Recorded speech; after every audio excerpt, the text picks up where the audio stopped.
Hello everyone, আসসালামু আলাইকুম। কেমন আছেন সবাই আপনারা? আলহামদুলিল্লাহ, আপনাদের দোয়ায় আমি ভালো আছি। আজকে আরও একটি রেসিপি নিয়ে আসলাম। রেসিপিটা হলো ছোট মাছের চচ্চড়ি। চলুন দেখা যাক।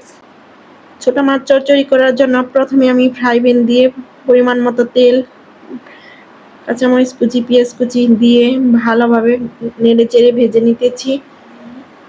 ছোট মাছ চচ্চড়ি আমার অনেক পছন্দ। আপনাদের কার কাছে কেমন লাগে আমি জানি না। নদীর মাছ, নতুন পানির মাছ খাইতে একটু বেশি ভালো লাগে। আমি মাছগুলো ভালোভাবে কেটে ধুয়ে পরিষ্কার করে বাটিতে নিয়ে সব মশলা পরিমাণ মতো দিয়েছি। এখন আমি চুলায় দিয়ে দিলাম। দেওয়ার পরে এখন আমি ভালোভাবে নেড়ে চেড়ে মাছগুলা 15 মিনিটের মতো ভেজে নেব। মাছগুলা মুচমুচে করে ভেজে নিতে হবে। মাছের চচ্চড়ি মুচমুচে করে না ভাজলে খাইতে এতটা ভালো লাগে না।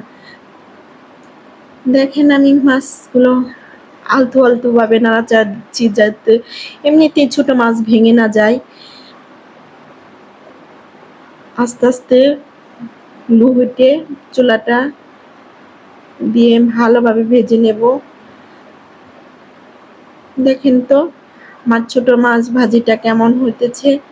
ছোট মাছে একটু বেশি ভিটামিন থাকে।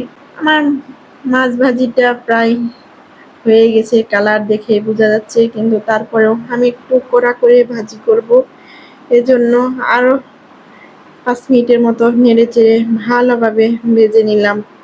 ফাইনালি ভাজিটা শেষ হয়ে গেছে, একটা বাটিতে বেড়ে নিয়েছি। ছোট মাছের চচ্চড়ি কেমন হয়েছে সবাই কমেন্টে বলবেন। আর ছোট মাছ যার যার পছন্দ আমার বাসায় দাওয়াত খেতে চলে আসেন।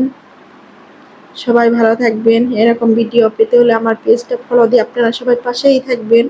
আসসালামু আলাইকুম।